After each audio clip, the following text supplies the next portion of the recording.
Bismillahirrahmanirrahim. Qala al-musannifu rahimahullah, nafa'ana bihi wa bi ulumihi wa bi asrarihi fid dharaini amin. Ya mujibas sailin, Rabbi israh li sadri wa yassir li amri wahlul 'uqdatam min lisani yafqahu qawli. Rabbi zidni ilman warzuqni fahman bi rahmatika ya arhamar rahimin. Bismillahirrahmanirrahim. Far'un utawi iki iku ana cawangan suci. Lau massa lamun gepok utawa jempok sapa siman.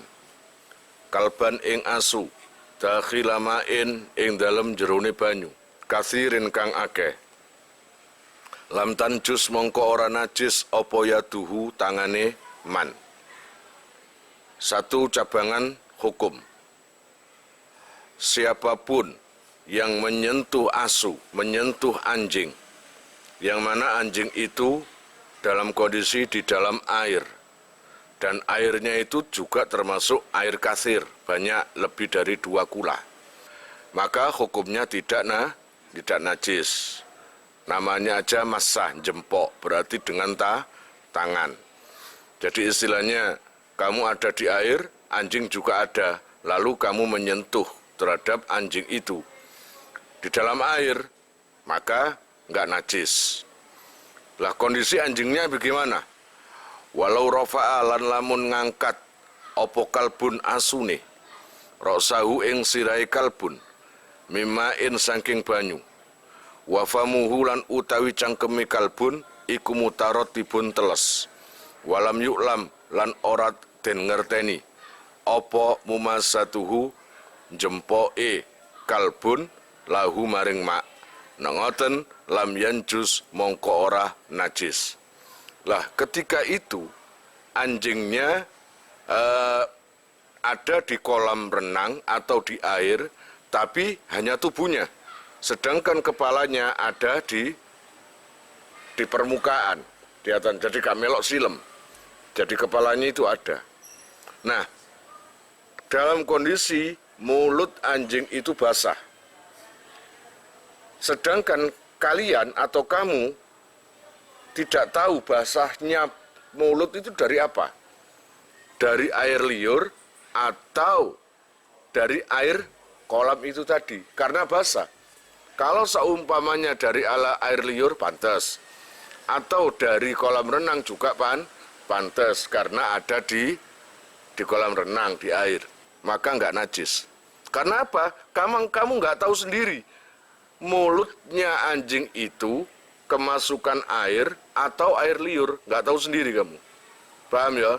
Kecuali kalau kamu tahu betul-betul anjingnya itu tidak menyentuh air sama sekali mulutnya, kemudian basah, itu jelas air liurnya. Lalu kamu pegang mulutnya, terus gaya apa ya iki? Padahal kamu sudah lihat loh ya, ini kira-kira air liur atau air kolam. Nah, itu kudu ditapuk klompen kon. Wong sudah tahu, matane wis ero ndelok kok adik gaya ragu iku lho. Iku. Ini khusus untuk yang nggak tahu loh ya, itu. Itu kalau nyentuhnya gini. Gitu. Tapi kalau nyentuhnya itu kayak gini. Katakanlah ini lehernya anjing atau kakinya anjing. Terus kamu sentuh dengan erat begini. Itu najis.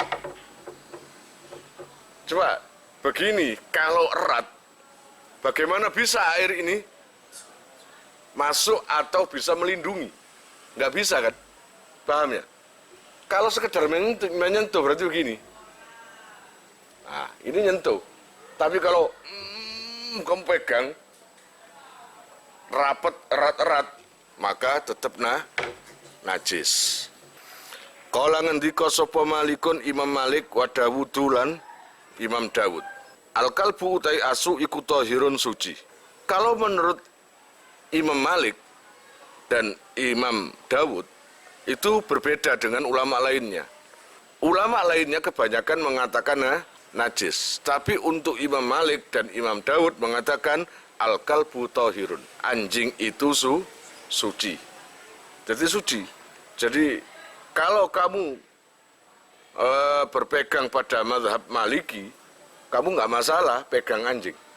Kemudian kalau anjing tadi jilat ke air sedikit, walayan jusulan ora najis opo alma ubanyu alkoli lukang kedi biwuluhihi, ya, sebab dilati kalbun. Maka air sedikit itu tidak menyebabkan najis gara-gara jilatan dari anjing tersebut.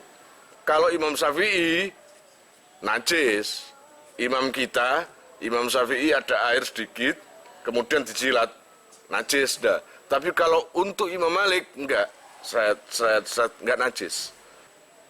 Kalau air itu ditaruh di piring atau di laya atau di mangkok, maka menurut Imam Syafi'i ya cuci karena menghilangkan najis.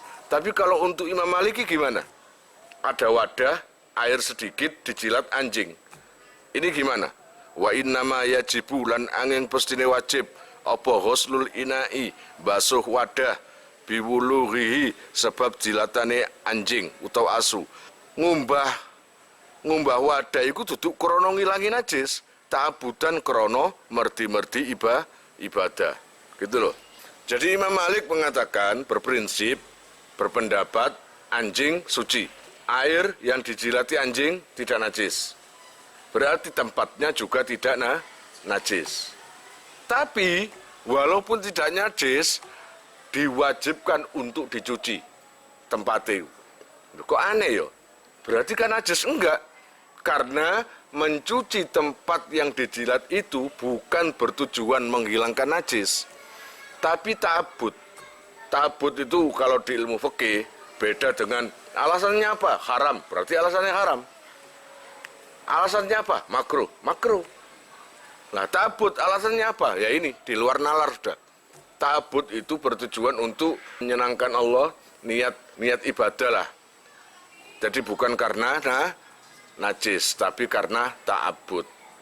Tapi hukumnya wajib loh ya, membasuh mangkok atau tempatnya itu. Wa yufa lan den sepuro opo andami nahwi burhusin saking getih sepadane lamuk, mimma bayane saking hewan la nafsa kang orono getih iku maujud lahu maring ma sailatun kang mili. Kabaudin kaya dene jingklong bahasa Lamongan. Kabaudin kaya lamuk utawa jingklong. Wa kumlin lan tumo la anjildihi ora disepuro saking kulite burhus. Allah ya Rabb ya Karim. Sekarang kita membahas tentang najis-najis yang diampuni, najis-najis yang dimakfu, dirukhsah. Najis tapi tidak membatalkan sholat, tidak harus menghentikan sholat, teruskan saja. Salah satunya adalah dami nahwi burhus, yaitu darahnya nyamuk. Pokoknya hewan-hewan yang tidak terdapat darah. Kemudian tumo, nyamuk itu nggak punya darah. Tapi kenapa kok setiap mati keluar darahnya? Itu bukan darahnya nyamuk, tapi darah kita. Darah kita yang sudah disedot, dihisap. Paham ya? Berarti darah itu bukan penopang kehidupan buat nyamuk itu, tapi aksesoris lah ibaratnya. Kemudian ada penafsiran lagi, ada gambaran lagi. Ini menjelaskan tentang darahnya nyamuk yang dimakfu. Tapi jika nyamuk itu setelah kamu terbunuh atau apalah mati, darahnya itu ada di kulit atau di baju, darahnya tok, tapi jasadnya nggak ada, itu diampuni. Tapi kalau darahnya berikut nyamuknya masih ada, bangkainya itu, maka nggak bisa. Itu najis. Berarti sholatnya harus ya ulangi lagi. Dimakfu lagi adalah wadami nahwi dumalin lan getih sepadane udun. Kabasrotin kaya dene iki lho, kokul, jerawat, pelenting. Wajurhin lan catu. Wa an qayhihi lan saking nanae dumal. Wasadidihi lan nanawuke dumal. Wa ing katsura lan senajan to akeh apa adamu getih fihima ing dalem karone iku wau burhus sampe dumal iku mang.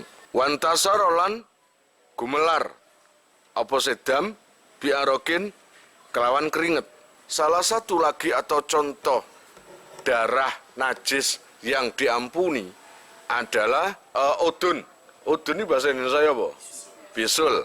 Kemudian kukul, jerawat atau pelentingan. Itu kok meletos keluar darahnya. Maka kalau seumpamanya di tengah-tengah sholat ternyata udunmu meledos, maka lanjutkan aja sholatnya. Karena itu dimakfu. Walaupun banyak. Wa in katsura, wake. Jadi bisulmu itu agak besar, meledos dewe tanpa disengaja, sehingga sampai mengotori pakaianmu dalam kondisi sholat. Lanjutkan aja, nggak apa-apa. Kalau dimakfu, diampuni, ibadah yang sekarang ini teruskan saja. Tapi jangan diulangi lagi nanti ibadah ke depannya. Artinya setelah dibersihkan, pakaian yang kamu pakai sholat tadi, ganti pakaian yang suci. Walaupun darah dan nanahnya tadi agak banyak, sampai merata nang keringet. Au fakhusa utawa jember, opo al-awalu gede sing pertama. Bihaitsu tobako, kelawan sekirane nungkepi opo sedam, asauba ing klambi, alan nukuli ing atase kol sing dinukil. Bighairi fi'lihi, atau saking banyaknya darah nyamuk atau darah bisul atau jerawat itu tadi, sehingga sampai hampir rata di hadap pakaian atau gini, baju kamu itu putih, ternyata banyak mor-mor ngerembes merah, kena darahnya tadi merah, itu jelas najis itu semua. Kamu jangan tanya najis karena jawabannya pasti najis, tapi dimakfu. Apa alasannya dimakfu? Karena tidak disengaja, tidak atas pekerjaannya si fa'il itu sendiri, si orang itu tersebut nungkepi ku roto, hampir roto, itu nggak apa-apa. Paham ya? Untuk sholat itu nggak apa-apa, sholat ke depannya harus ganti. Paham ya? Lah itulah pendapat muktamad yang bisa untuk dibuat sandaran. Sing penting kan bighairi fi'lihi, kelawan tanpa penggaweane man. Yang penting itu bukan atas dasar pekerjaanmu. Kalau pekerjaanmu, kamu tengah-tengah sholat, nganggur-nganggur, dolek penyen yang pelentingan. Oh iki pelentingan. Terus ambil ini, oh jadi ini gerak gak oleh. Tapi kukune. Tes. Nah itu kan pekerjaanmu. Nah ini najis jadinya. Salah satu contoh lagi, darah yang keluar tanpa disengaja, entah itu nyamuk, entah itu apa, kamu tidur, kemudian mengkurep dan ada nyamuk yang ketindihan badan kamu, mati. Akhirnya nyamuk itu nempel di punggung kamu. Nah itu dimakfu. Terus kamu sholat, nggak pakai mandi atau apa, langsung wudhu terus sholat, ini nggak apa-apa. Fa'in katsura, mongko lamun akeh apa sedam, bifi'lihi kelawan penggawane man, qasdan kelawan sengaja, kan kotala koyok mateni sapa seman. Loh iki lho, maksud disengaja adalah membunuh, baik nyamuk atau apapun membunuh. Itu kan sengaja itu. Nahwa burghusin ing sepadane nyamuk, fi saubihi ing dalam kelambine man. Au asura utawa meledet sapa seman, nahwa dumalin ing sepadane udun. Au hamala utawa nanggung sapa seman, utawa nggawa sapa seman sauban ing pakaian fihi kang iku ing dalem saub damu baroghisa utawi getene pira-pira nyamuk, masalan umpamane wasollalan salat sapa seman fihi ing dalem saub. Asal darah nyamuk yang nempel pada kulit kita atau baju kita itu tidak terdapat dengan kesengajaan. Yang kalau sengaja seperti ini, kamu sholat, kemudian ada nyamuk, nah kesuwen. Nah, itu jenenge sengaja. Tapi kalau kamu ginikan, kamu nggak sengaja bunuh. Gitu aja, kamu singkirkan. Atau kamu selentik, tes. Nggak sengaja itu. Maksudnya nyelentik itu biar terbang pergi. Ternyata bunuh diri pisan, nyamuk itu. Kan dia sumpek utangnya akeh di antara teman-temannya. Akhirnya mati di situ dan darahnya di baju itu. Maka hukum aslinya najis. Tapi karena Ma'fu. Atau kamu sengaja meletet, mitos gak oleh mencotot, ngelotok. Dengan sengaja menekan pelentingan atau menekan bisul dalam kondisi sholat. Itu kesengajaan itu. Maka itu jadi najis. Tapi kalau nggak ada sengaja, ya dah, waktu kamu sholat atau apa tiba-tiba darah kamu muncul warna merah atau kayak nanah gitu. Loh, luka saya terbuka, maka nggak apa-apa karena nggak ada unsur sengaja gitu loh. Mulai nang kene wahamala sauban fihi damu barokis. Kamu pakai baju, ternyata bajunya itu banyak darahnya nyamuk. Dan itu nggak ada kesengajaan buat kalian, bukan perbuatan kamu sendiri. Teruskan saja sholatnya, dan itu disebut sepuro, dimakfu. Wa aufarrosahu utawa nglemeake sapa siman ing saub, atau baju yang banyak nyamuknya tadi digawe sajadah, dilemekno. Nggak masalah, asal bukan perbuatan kamu, darah nyamuk itu tadi. Wa lan salat sapa siman alaihi ing atase saub. Auzada uta tambah sapa siman ala malbusihi ing atase penganggone man. Lali gharadin ora krana sejo, kata jamulin koyok pepaes. Atau pakaiannya lebih. Kamu itu sudah cukup menutup baju, menutup aurat berupa baju, celana atau sarung sudah lengkap. Kamu tambahi dengan pakai serban atau dengan selendang. Sebenarnya nggak apa-apa, bagus sholat pakai serban atau selendang. Tapi kan itu pakaian tambahan. Dan itu ternyata terkena darah nyamuk atau bisul atau apa, itu diampuni. Hukum aslinya najis, tapi diampuni, gitu loh ya. Fala yu'fa mongko dan sepuro, opo illa anil kolili, kejaba saking getih sing titik, alal asohi miturut kaul sing luwih sahih. Jadi pendapat kaul yang lebih sahih, semua darah itu najis. Tapi darah yang terkena kita jika sedikit, maka dimakfu. Namanya aja sedikit. Gitu ya. Jadi tidak diampuni semua darah itu kecuali yang sedikit. Kalau banyak tetap najis. Nggak pakai rukhsah, nggak pakai diampuni. Kama kaya keterangan fit tahqiqi dalam kitab tahqiq wal majmu'i lan kitab al majmu'. Seperti yang dijelaskan di dalam kitab tahqiq dan majmu'. Wa ini tadzolan senajan natrapi opo kalamur raudhati kalam kitab ar-raudhah al-afwa ing ngapura an kasirihim. Wah, sangar kitab raudhah. An kasiri dami nahwi dumali. Saking akeh getih sepadane udun. Wa in usira lan senajan den pledet. Setelah semua mengatakan kitab tahqiq dan majmu' menjelaskan darah najis. Yang mana? Yang banyak. Tapi yang sedikit enggak diampuni. Muncul lagi kitab Ar-Raudhah. Bilang begini, enggak diampuni. Iya, kalau sedikit diampuni. Enggak, meskipun banyak juga diampuni. Maksudnya semua itu dalam kasus kayak tadi loh. Ada baju terkena darah yang agak banyak gitu. Itu tetap diampuni. Walaupun disengaja atau tidak sengaja, tetap diampuni.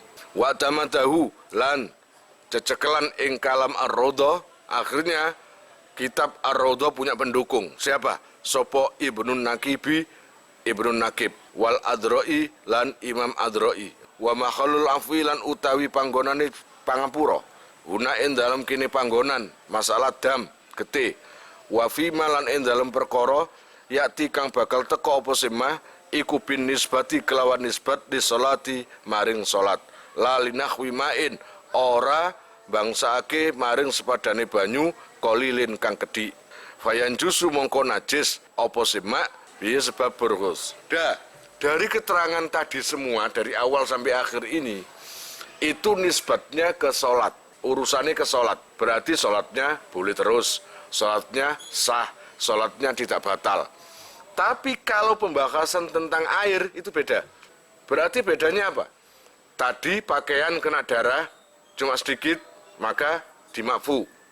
Tapi kalau air kena darah nyamuk, suci atau najis? Najis. Antara air dan sholat itu beda kasusnya. Wa ingkola laksana janto kedik oposidam. Jadi kamu mau minum kayak gini, ketika botol saya buka, ada nyamuk. Akhirnya nyamuk masuk dan mati, keluar darahnya. Maka minuman itu jadi najis. Wala asarolan orono labet iku maujud limula kotil badani maring tetemune awak lahu maring dam. Rotban haliteles. Maka tidak ada efek bekas atau efek ketika darah itu sedikit terkena kulit tubuh atau badan atau pakaian. Nggak ada efek. Karena sedikit, beda dengan air tadi. Kalau terkena darah, walaupun sedikit, nggak bisa diminum sudah, najis. Walayu kalafulan ora diperti-perti sapa seman tan sifal badani ing bersihake awak li usrihi krono angele tansif. Kalau tangan kamu atau baju kamu terkena darahnya nyamuk sedikit, apa kalian disuruh untuk segera membersihkan? Enggak. Biarkan aja terserah. Kon kemproh ya toh. Biarkan saja walaupun ada darah nggak masalah. Yang penting tidak mengganggu aktivitas semuanya. Terus waan qalilina khwidami ghairihi. Lan disepuro maneng kedhike sepadane getih liyane man. Ai ajnabi yen tegese wong liya. Ghairi mughalladin kang ora mughalladah utawa den abotake, ora den abotake. Dimakfu lagi, diringankan lagi atau dimakfu, yaitu apa? Darah sedikit dari darahnya orang lain. Jadi teman kamu ada luka, terus darahnya nyiprot ke tempat kamu, ke tubuh kamu. Najis? Najis. Hukum asli ini apa? Najis. Tapi dimakfu, paham ya? Nah, beda dengan kalau banyak. Garda nganggur-nganggur go getih sakbak. Kemudian disiram nonang. Nah, itu beda, nggak ada makfu kayak gitu. Ya jelas najis, paham ya? Kecuali sak tetes sedikit saja, tapi darahnya anjing. Oh, namu ghala doyo kati makfu. Wa min hulan iku setengah saking ajnabi, kama koyok keterangan kola kang ngendika sapa al-Adhroi Imam Adhroi damun utawi getih infasola kang pisah opose dam mim badanihi saking badane man suma asobahu nuli asoba utawa ngenei opose dam ing man. Salah satu contoh darah orang lain sendiri adalah, tapi ini dimakfu loh ya, dimakfu. Kamu berdarah, kemudian darah kamu itu nempel ke mukhlis orang lain.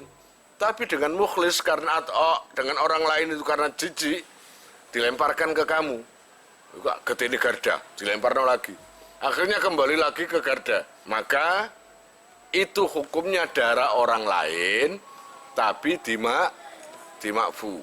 Wan qalilina khwidami khaidin lan disepuro maneng kedhike sepadane getih khed wa ru'afin lan mimisen. Termasuk yang diampuni lagi adalah darah khed kalau cuma sedikit.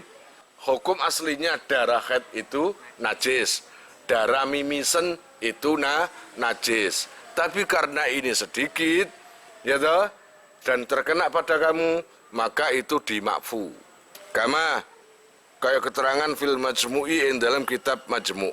Wa yuqasulan den kiasake bihima kelawan karone khed lan ru'af apa damu sairil manafidhi getih sekeri-kerine teko dalan terus. Illal kharija angin perkara sing metu mimak danin najasati saking waduke utawa sumbere najis.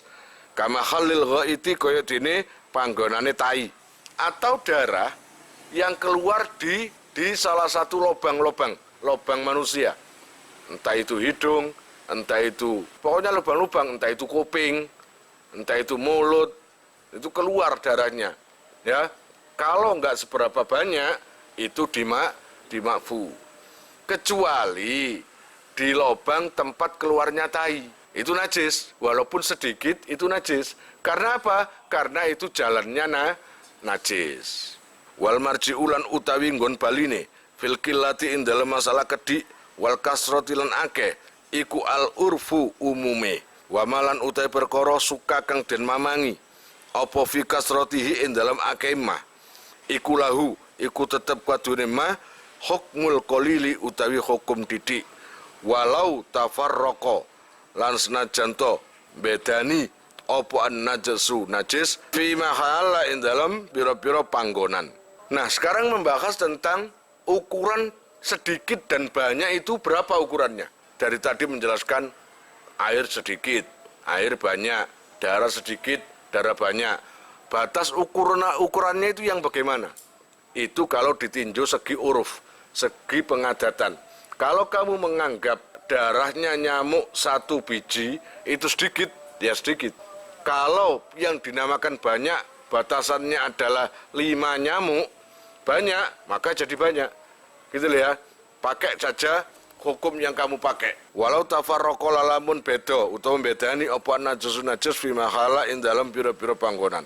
Walau jumi'a lalamun den kumulake apa sing najis, kasura mongko dadi akeh apa sing najis, kana mongko ana iku lahu kaduwene najis apa hukmul qalili hukum didik indal imami miturut Imam Haromen wal katsiri lan hukum akeh indal mutawalli miturut kaum mutawalli wal Ghazali lan Ghazali wa ghairihima lan liyane mutawalli lan Ghazali warajahu lan ngunggulake sapa ba'dhum setengah fuqaha jika darah itu pisah-pisah ya enggak kumpul.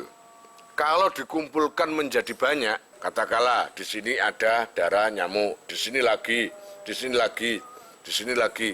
Jadi bisa-bisa gitu loh tempatnya, nggak kumpul jadi satu. Maka itu tetap diampuni. Kalau seumpamanya di sini, di sini, di sini, di sini, di sini, kalau dikumpulkan jadi satu, menjadi banyak, maka tetap dimakfu. Mulai yang kini, walau jumi'a kasura kana lahu hukmul qaulil, dihukumi sedikit. Walaupun kalau dikumpulkan menjadi banyak. Itu miturut Imam Haromen. Ayufa lanten sepuro opo andami nahwi fastin. Sepadane utawa sangki gede sepadane cantuk. Ngerti cantuk ya? Bekam. Wahajmin lan podo hijamah cantuk. Bimahali hima kelawan utawa indalem panggonane fastin lan mahal utawa hajmin. Wa ing kasura lan senajanto akeh. Apa sedam. Nah, darah yang hasil dari bekam atau cantuk itu najis, tapi dimakfu. Paham? Dimakfu asal tidak pindah dari tempat bekamnya. Wong bekamnya di sini, kok getine metu kok dengkul itu kan di. Wa in kasura walaupun banyak darahnya itu, gitu loh. Di sepuro. Kalian jika mau nomor HP kalian tak simpan di memori HP saya, SMS aja ke nomor saya dengan mengetik nama, asal, itu aja. Nanti saya save. Lalu nanti akan terhubung ke WA saya. Insya Allah akan ada pemberitahuan, perkembangan tentang NR atau ada video baru atau apa. Biasanya saya umumkan di status WhatsApp. Ya. Buat para donatur, saya sangat terima kasih. Insya Allah barokahnya, manfaatnya akan sampai pada kalian dan menjadi jariah nanti. Dan akan lestari terus sampai kalian meninggal itu nanti. Jangan khawatir, nama kalian tidak akan saya lupakan.